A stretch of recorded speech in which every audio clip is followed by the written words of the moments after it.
Pues muchísimas gracias, Sabina, Manuel, Elisa, Rodrigo, por estas muy cualificadas opiniones, presentaciones sobre los temas de la ley, de la futura ley, y hemos tenido la suerte y el privilegio de contar aquí con los máximos especialistas en este terreno. También lo sois vosotros en muchos casos, y estoy seguro que a lo mejor vuestras opiniones pueden ser también muy positivas, porque aquí, aparte de estáis representantes de partidos o más bien de grupos parlamentarios, estáis también catedráticos de la universidad, jueces, empresarios o altos representantes empresarios, personas también del Ministerio del GEVA, el tema del RECO, que nos ha sacado los colores no hace mucho, como bien sabéis, en tres grandes temas: el tema de transparencia, ética, etcétera, en los temas de fiscales, parlamentarios y jueces. Tiene mucha amiga el informe último del GRECO. Entonces, bueno, pues yo creo que cualquiera, muchos de vosotros seguro que podéis opinar o deberíais opinar o preguntar simplemente a los ponentes, porque estamos aquí para ello. Así que nada, cuando queráis, entonces, Fernando, Gonzalo, en fin. De momento 3 palabras, vamos, si queréis 4, vamos a ir agrupando, pues si hacemos una contestación, es otra contestación, entonces agrupamos 4 preguntas que hay de momento. No sé si micrófonos, bueno, de viva voz, como tampoco esto es un foro de 200 personas. Adelante. Vamos a ver, con Fernando Clemente, Tribunal de Cuentas. Fernando Clemente, Tribunal de Cuentas, repito por si no te he oído bien. ¿Perdón? Una pregunta fácil para... Vale, vamos a ir adelantando y luego contesto. ¿Para cuándo está previsto que esté en vigor esta ley tan necesaria? Vale, pero ahí vamos agrupando preguntas. Adelante.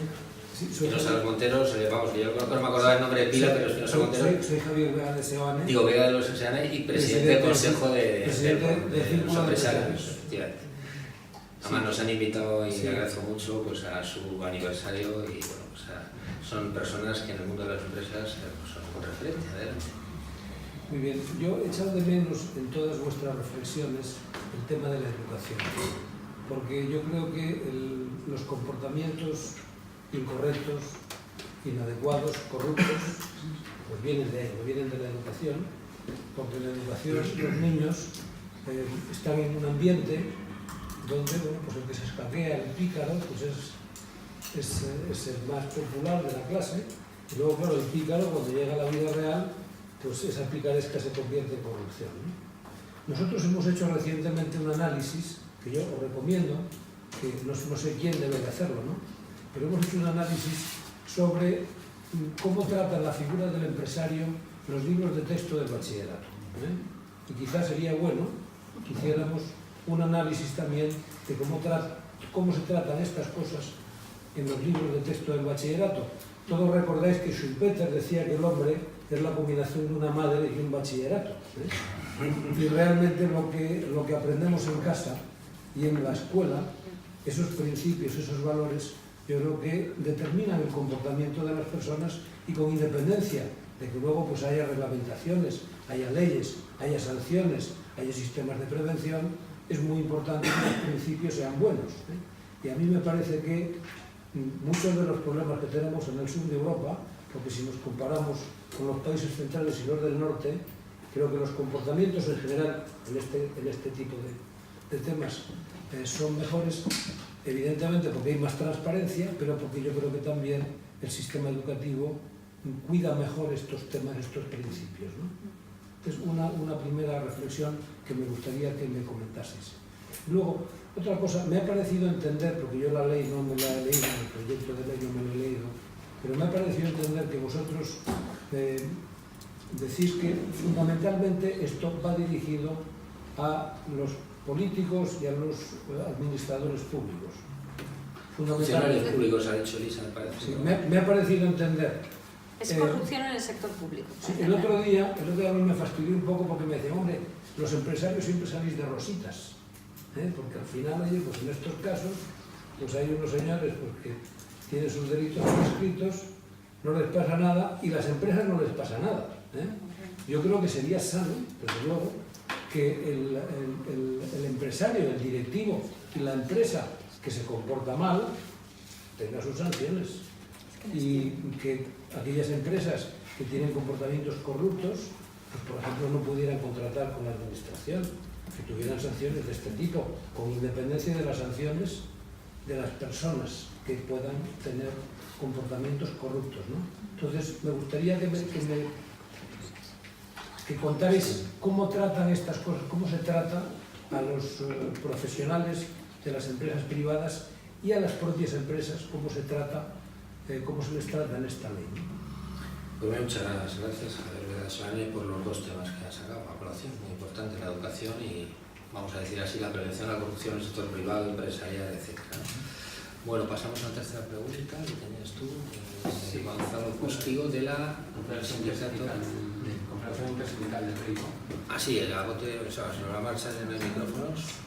Sí, bueno, una primera reflexión a raíz de lo que ha comentado el señor Tena es para el incremento patrimonial si la ley ha tenido en cuenta el tema de los paraísos fiscales, ¿no? Que es un gran problema a la hora de ocultar la corrupción.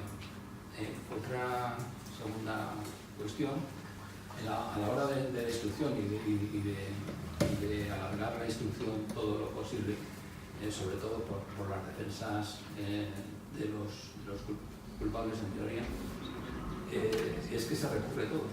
Nosotros estamos personados como acusación popular en el caso Bankia, en el caso Banca Civil. ¿Quieres hablar un poquito más alto para que todavía los del final? Sí, estamos personados en muchos casos, ¿no? Y el problema es el sistema garantista que tenemos, que se recurre todo, aunque no tenga fundamento el recurso, ¿no? Y a raíz del comentario de la señora Pazzi sobre la inhabilitación, estoy completamente de acuerdo. Si el Banco de España hubiese inhabilitado a través de su comisión ejecutiva a banqueros que hacían malas prácticas, es muy probable que nos hubiésemos ahorrado una crisis. Muchas gracias. Pasamos ya a la última pregunta de este bloque. Perdona. Sí, es una ley desde 1988 que lo permitía. Vale. Y ahora una cuarta pregunta, que estabas tú. Desconozco tu nombre, lo siento. Mi nombre es Alberto Girón, soy interventor del Estado y colaboro con ACOS. Alberto, perdona. Alberto Girón. Alberto Girón, es un interventor del Estado, pero... ¿Por ACOS puede ser? ACOS. Sí, la conocemos y somos...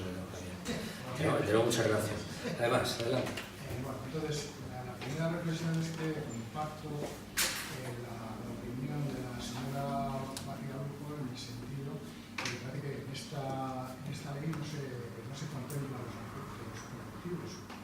Si quieres hablar un poquito más alto. Que no se contemplan los que no se contemplan en la ley los aspectos preventivos. Y a mí, en mi opinión, es fundamental la prevención en la lucha contra la corrupción, lo cual no quiere decir que comparto pues, la necesidad de lo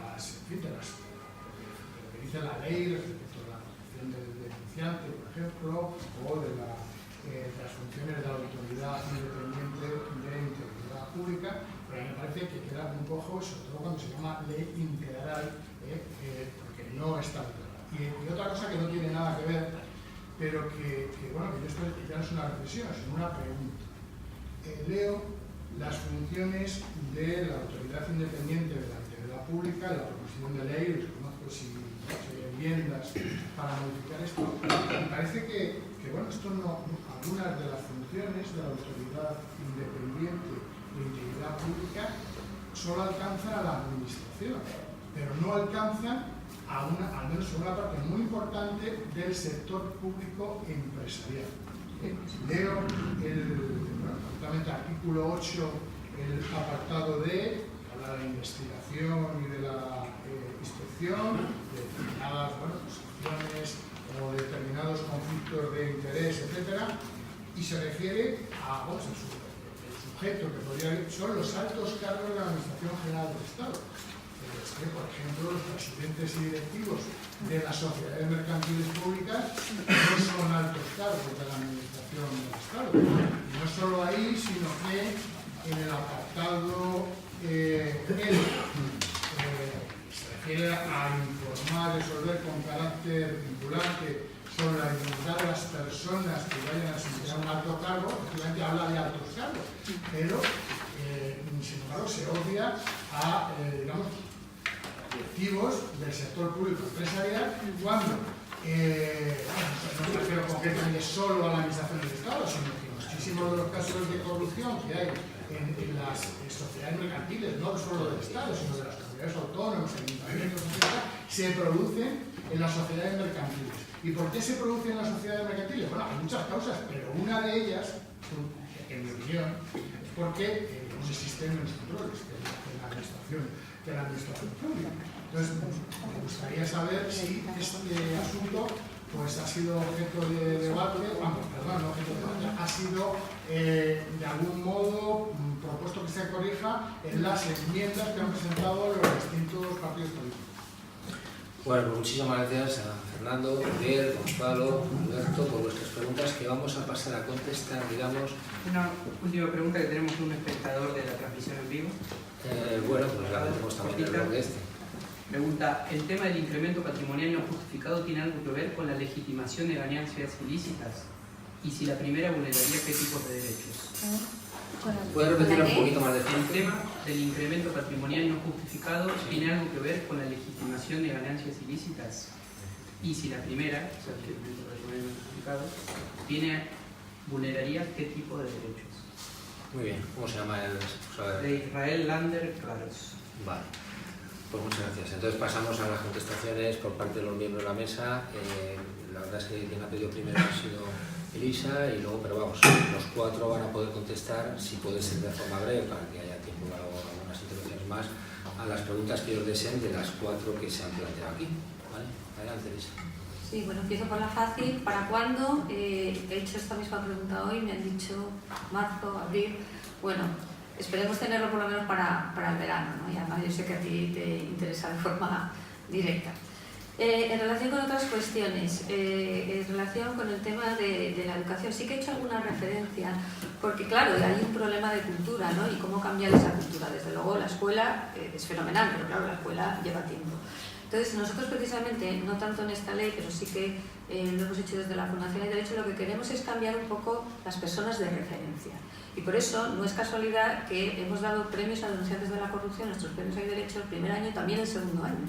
¿Por qué? Porque nos parece que la gente tiene que ver que denunciar corrupción es una cosa positiva, a pesar de las consecuencias muy negativas que tiene para ellos, y que eso realmente es la gente que hay que imitar. O sea, que sí que somos conscientes de que necesitamos un cambio cultural, el cambio de educación, por supuesto, pero claro, a lo mejor vamos, yo creo que no estamos para esperar 10, 15 o 20 años para que la gente se forme de otra manera. Pero cambiar personas de referencia es muy importante.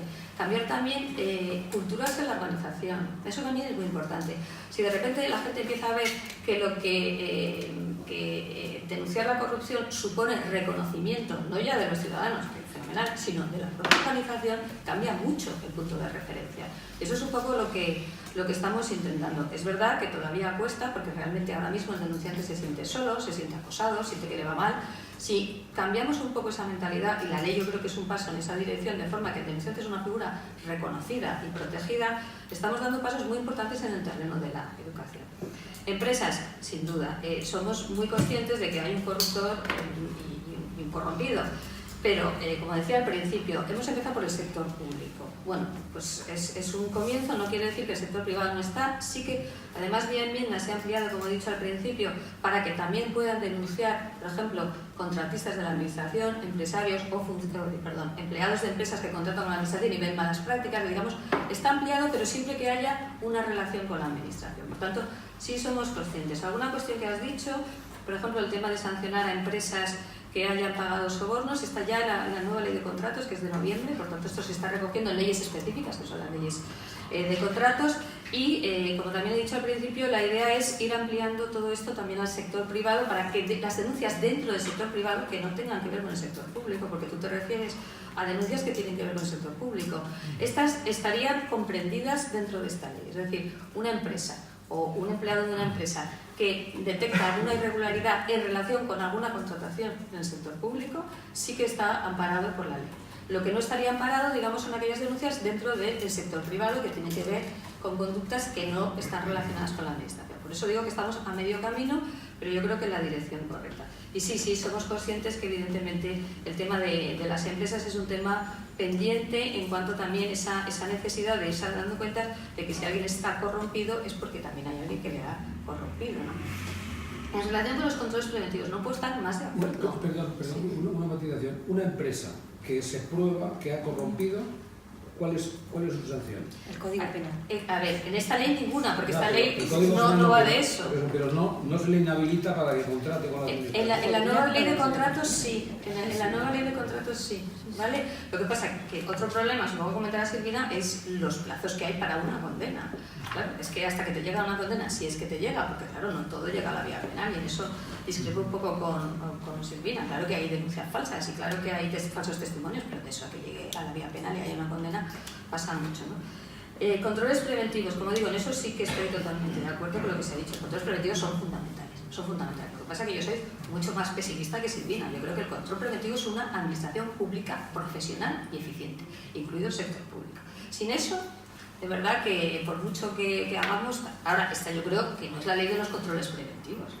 El control preventivo es una buena administración despolitizada, y siento también discrepar, la administración pública está muy politizada, incluida la Administración General del Estado, el sector público empresarial, ya ni te cuento.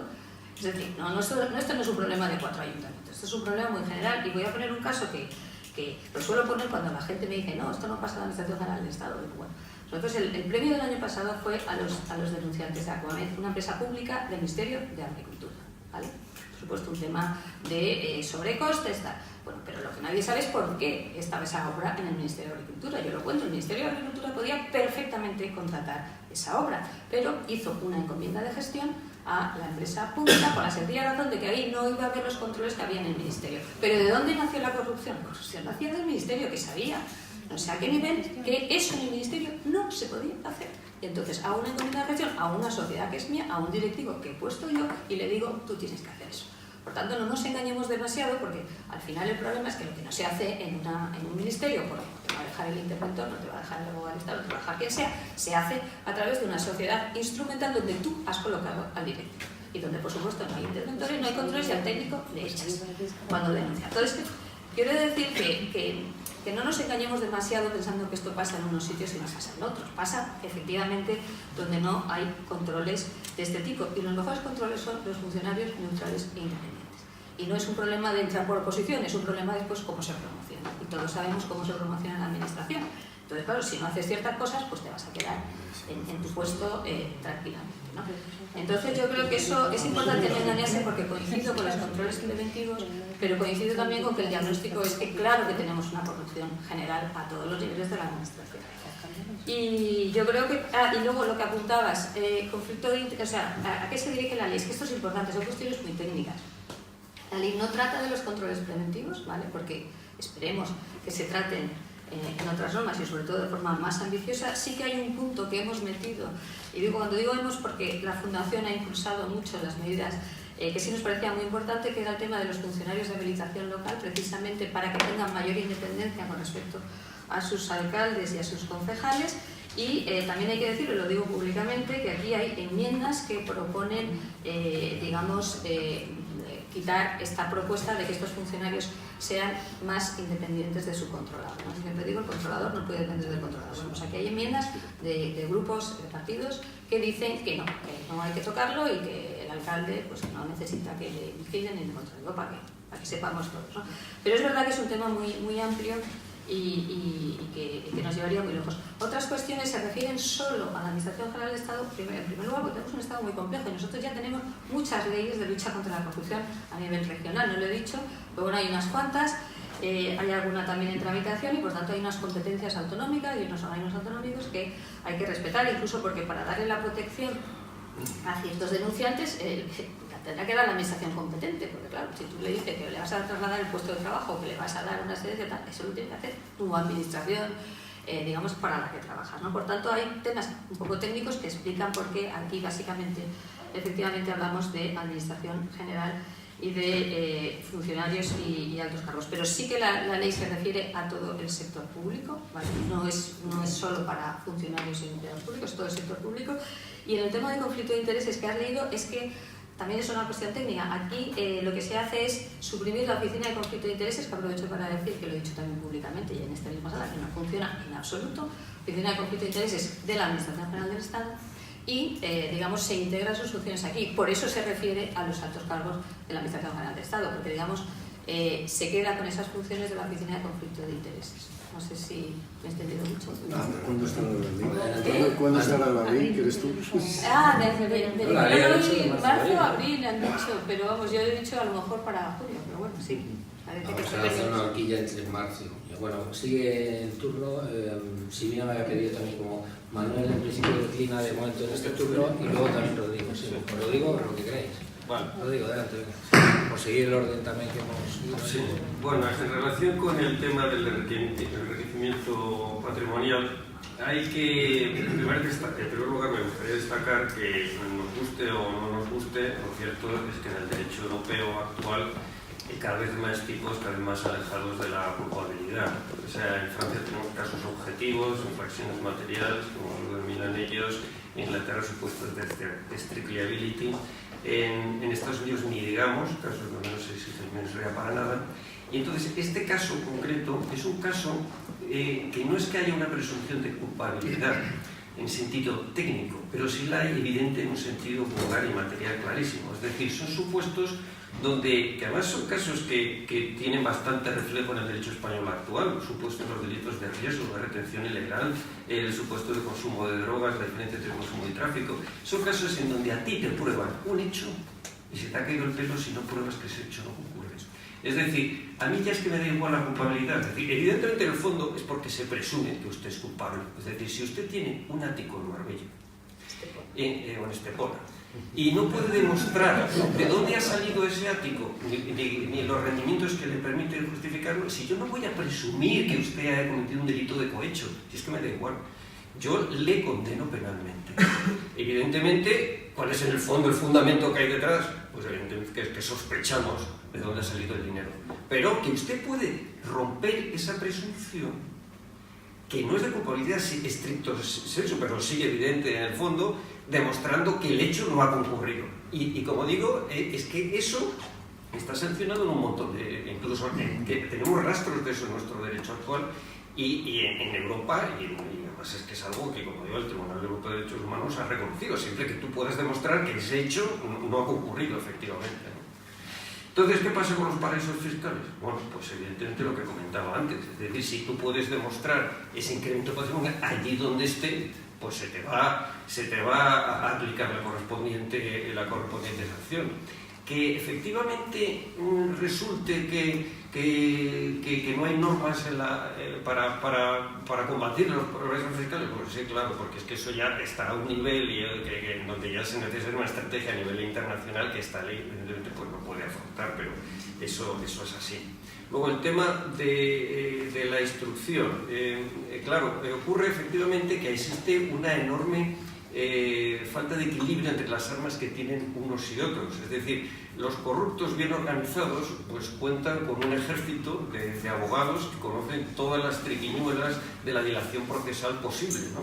Mientras que el juez de instrucción en unas causas complejas tiene sentado un plazo que se le viene encima y cuya prórroga depende en este momento de la decisión del fiscal, que, como nosotros sabemos, y es evidente, no descubre ningún secreto, no es totalmente independiente de nuestro derecho, ¿no? Entonces, claro, esa situación pues hay que combatirla de muchas formas. Una, por supuesto, dejando de ser tan garantista en determinadas cosas que no tienen ningún sentido que sea. Eso es lo que hablaba de esas otras reformas que son fundamentales y que hay que introducir en la reforma de la legislación procesal en el ámbito de la legislación criminal, que nosotros hemos defendido mucho desde el PLUM. Pero evidentemente también a través de este mecanismo de permitir por lo menos suprimir el plazo de instrucción o permitir por lo menos que sea el juez el que pueda decidir esa prórroga. Y luego hay una cosa que sí me gustaría comentar en relación a lo que ha comentado Silvina, que es el tema de que una investigación no la puede realizar la administración. Es decir, la denuncia del hecho delictivo, si es un hecho delictivo, la administración no debería poder denunciar. Claro, es que esto no es tan fácil, no podría investigar, porque podría entorpecer la investigación judicial. Es que, claro, esto es mucho más difícil en la práctica de lo que parece en la teoría. En la teoría dice, no, yo conozco un delito, no vaya usted a la autoridad pública, independiente, vaya a la fiscalía. Sí, claro. Pero es que en la realidad esto no pasa así, no es tan fácil. Les voy a poner un ejemplo que conocí de primera mano, porque estuve también bastante interesado en ese asunto, que fue el caso de La Sareb. Cuando llega La Sareb, evidentemente, como saben ustedes, acoge un montón de préstamos tóxicos, un montón de activos, de entidades sospechosas, por decirlo en un sentido poco duro, ¿no? Entonces, claro, cuando llega el nuevo equipo de Sareb, pues se encuentra pues, que ahí hay de todo. O sea, hay cosas rarísimas, complicadas, y que ellos piensan, oye, esto es un delito. Se ha podido cometer. Aquí hay un caso claro de malversación o de administración desleal. Bueno, es que tampoco está tan claro. Vamos a investigarlo. Vamos a encargar a una consultora, una de las top 4, que proceda a realizar una investigación a fondo de todo esto. Entonces, se procede a investigar los aspectos contables, se habla con unos con otros, y al final se detectan 20 casos que la consultora dice, mira, aquí hay 50 supuestos sospechosos, pero estos 20, estoy seguro que aquí hay un delito. Y entonces lo que hace la Sareb es llegar a un acuerdo con la Fiscalía General del Estado y decir, mire, aquí tenemos estos 20 casos, ustedes investiganlo a partir de ahora. Pero, ¿qué hizo luego la Fiscalía General del Estado? Pues la verdad que no hizo mucho, pero por lo menos 3 o 4 sí terminaron en los juzgados. Pero claro, sin realizar esa investigación previa, seguro que no hubiera llegado ni uno, ni cero.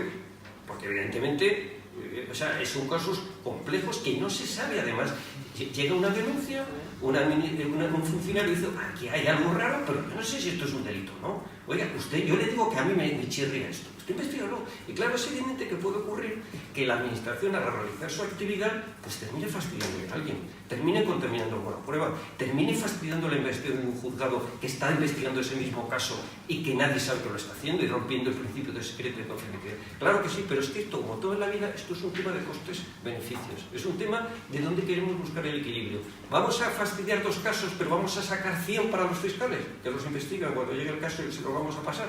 O por no fastidiar esos 2 casos, pues no vamos a denunciar nada. Claro, esa es la decisión política que hay que tomar. Bueno, muchas gracias, Rodrigo, y pasamos a cerrar este primer turno de respuestas de los ponentes. Muchas gracias. Sí, muchas gracias por todas las preguntas que siempre son absolutamente estimulantes para seguir pensando. Cuando se preguntaba por la responsabilidad de las empresas en estos delitos y por qué la ley no contempla a las empresas, bueno, en ese sentido tiene razón. Es una ley que fundamentalmente focaliza las administraciones públicas, porque si las empresas hubieran cometido algún acto de corrupción vinculado a delitos de corrupción, pues esas responsabilidades estarían en el Código Penal y, como seguramente conocen, las empresas responden también penalmente desde el año 2010 y desde el 2015 pues tienen su autorregulación interna en materia de prevención de delitos, y lo que sí habría que revisar es que muchos de estos delitos conlleven necesariamente la pena de inhabilitación de contratación con las administraciones públicas.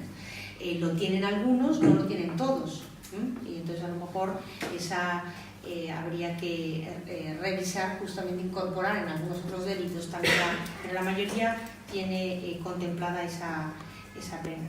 En cuanto a la pregunta que se hacía sobre la ampliación o la extensión de la instrucción, porque se recurren absolutamente todos los actos judiciales y por lo tanto no hay forma de avanzar, porque resolución que es recurrida. Si los recursos no fueran procedentes o fueran incluso, digamos, en fraude de ley, en Alemania, por ejemplo, eso se sanciona al abogado que interpone recursos no procedentes. Por lo tanto, sí que tenemos en el ámbito del derecho comparado, desde luego, normas que justamente para evitar esos fraudes en la actividad judicial pues puedan ser, y eso son normas de prevención, en definitiva, por ejemplo. Son normas, es decir, que en el ámbito tributario se llamarían siempre normas antielusión. Bueno, pues estas son las que serían aquí como normas de prevención. Y en relación a las demás cuestiones la pregunta de nuestro participante online o de streaming, sobre si era la legitimación de las ganancias ilícitas. Yo la verdad que la pregunta no la he entendido muy bien, probablemente por déficit mío. En todo caso, si se legitimaran, es decir, si es un delito de blanqueo de capitales, por lo tanto no se trata de eso, es decir, podría haber perfectamente un delito de incremento injustificado de patrimonio y un delito de blanqueo de capitales en concurso, es decir, no veo ningún impedimento para eso, si es que la pregunta iba dirigida a que eso evitaría un delito de blanqueo de capitales, no lo veo. Y en relación a la administración eficiente y soy excesivamente optimista, no es que sea excesivamente optimista, al contrario, es decir, el panorama está muy lejos para que seamos optimistas, el panorama de cómo están funcionando las cosas. Pero desde luego sí vemos que hay un problema importante, que es el sector de la empresa pública, que es el de las encomiendas de gestión, que son los convenios que se pueden realizar con la empresa privada desde la administración, que los problemas en el ámbito de la función pública es la libre designación. Entonces, si esos son nuestros problemas, es ahí donde tenemos que focalizar nuestras normas de prevención.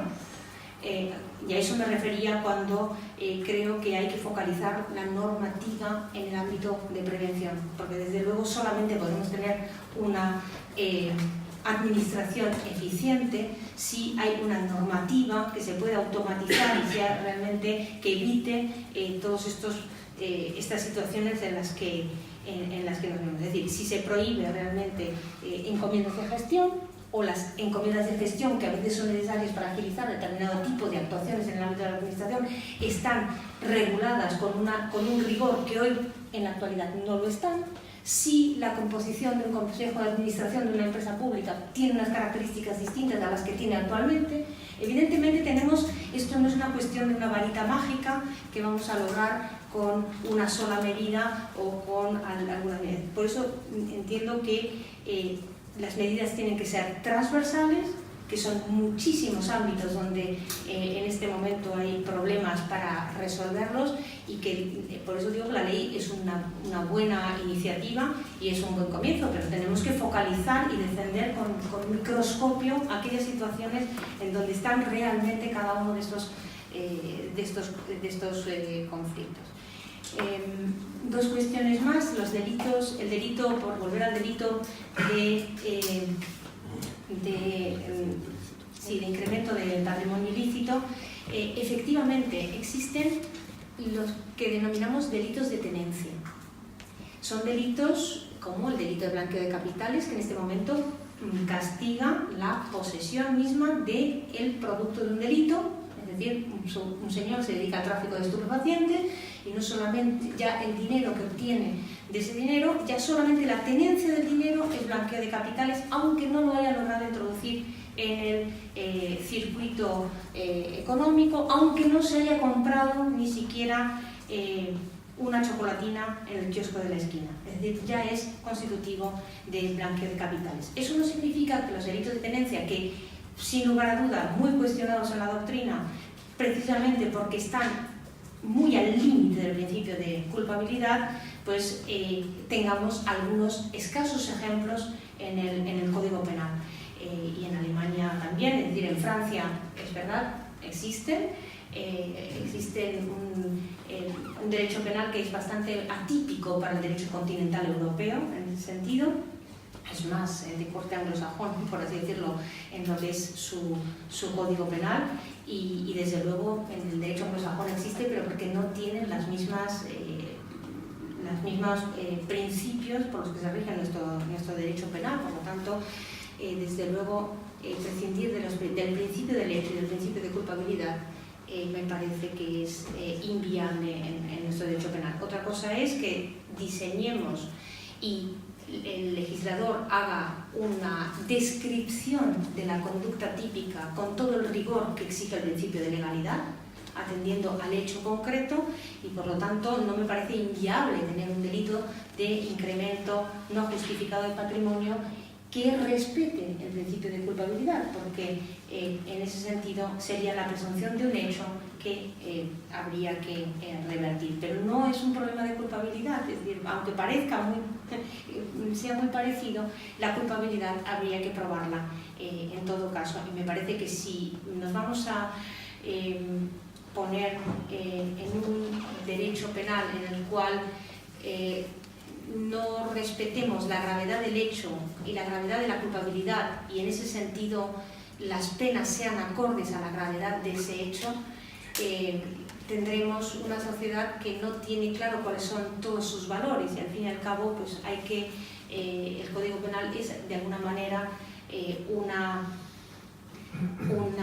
una carta de ruta de los valores de una sociedad, y en ese sentido sí que creo que es un problema muy grave que tenemos que atajarlo, pero empezar por las medidas que realmente permitan resolver el problema antes que llegar con estas sanciones. Y insisto, no es imposible un principio, un delito de tenencia que sea acorde con el principio de culpabilidad. Y por último, en relación a las investigaciones internas que pueda hacer la Administración, sí, son investigaciones, pero de forensic, es decir, fundamentalmente de recopilación de datos, como los puede llevar a cabo la Administración, lo hace también la agencia tributaria, quiero decir, junta todos los elementos y luego se le da traslado, si hay indicio de delito, se le da traslado al Ministerio Fiscal, pero regulada la obtención de la prueba, también para la propia Administración. Eso era lo que quería decir, por lo tanto no sé si ha sido un malentendido en ese sentido. Muchas gracias. Bien, muchísimas gracias. Ya nos para de hora, lo siento, estaba previsto para las 8, pero os hemos dicho a vosotros, a los medios. Había una pregunta muy breve, si sois muy breves, Nieves, muy breve, pero en 30 segundos, porque si no va a empezar a decir gracias por darme la oportunidad y muy brevemente. me gustaría que participara Manuel. Leo una noticia muy sí, rápida. El Congreso debatirá en febrero el destino de los 100 millones de euros del basurero nuclear.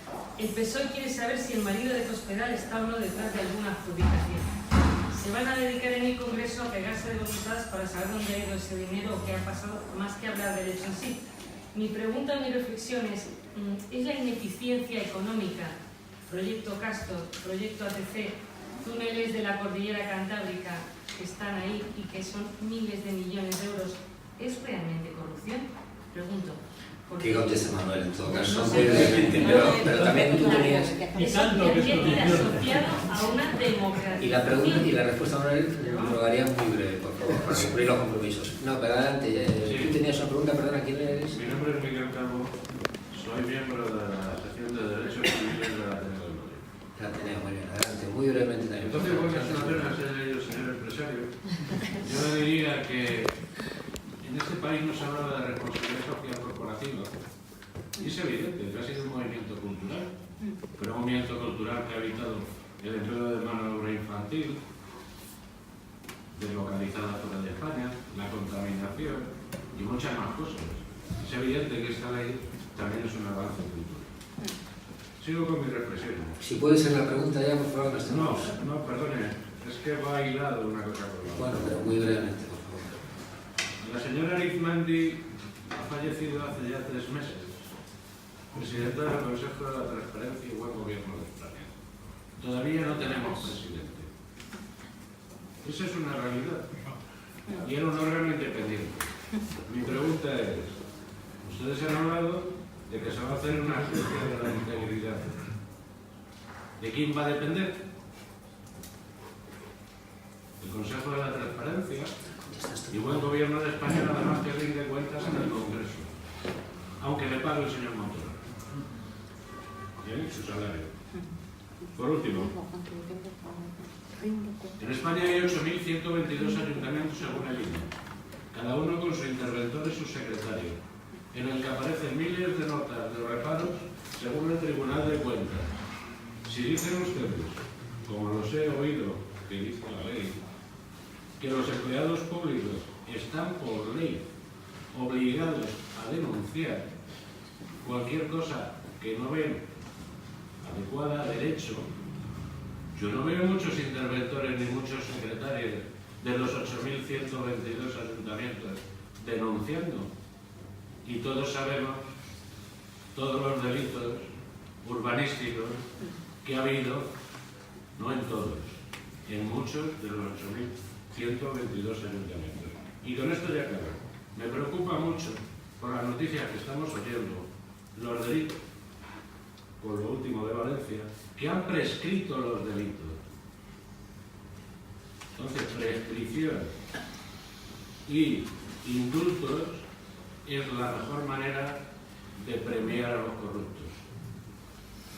Muy bien, pues nada, le dejamos entonces a Manuel ahora que compense su ausencia en la tanda anterior y si puedes contestar lo más rápidamente posible a las 4 preguntas que nos planteas, muy buenas todas, y la de Nieves, por supuesto. Mi ausencia estaba basada en mi incompetencia, pero yo creo que el despilfarro es la base de la corrupción, es uno de los elementos fundamentales que al final lleva a la corrupción, pero la clave de esto es un diseño institucional erróneo, sobre todo vinculado a la mala rendición de cuentas que tenemos en nuestro país. Nuestro país no se rinde cuentas adecuadamente y no se rinde cuentas probablemente ni en el legislativo, ni en el ejecutivo, ni en el judicial adecuadamente. Entonces, claro, uno de los mecanismos más importantes para prevenir la corrupción, ¿verdad?, sería mejorar todo nuestro sistema de rendición de cuentas. Ahora mismo las nuevas tecnologías nos permitirían avances enormes en ese sentido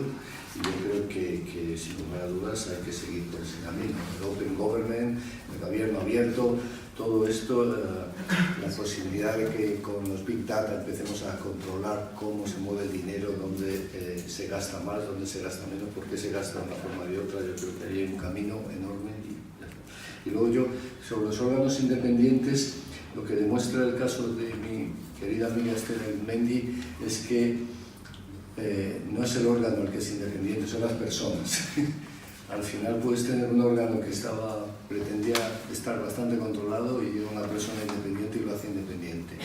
Y tienes órganos a los cuales se les da todo tipo de garantías, y luego no son tan independientes, ejemplo el Tribunal de Cuentas, ¿no? Y entonces elegir las personas idóneas es la clave, ¿no?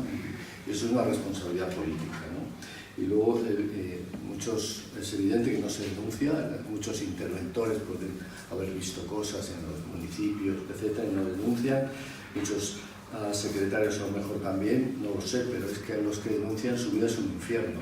Entonces hay que tener mucho cuidado porque al no tener protección a los denunciantes es muy difícil denunciar. Por eso yo creo que esta ley es básica y yo quisiera acabar diciendo que con todos los errores que le hayan podido sacar Elisa y Rodrigo, yo creo que es un avance importantísimo y que yo espero que dentro de poco esté aprobada con todas las mejoras técnicas que sean posibles para el bien de este país. Nada más. Muchas gracias.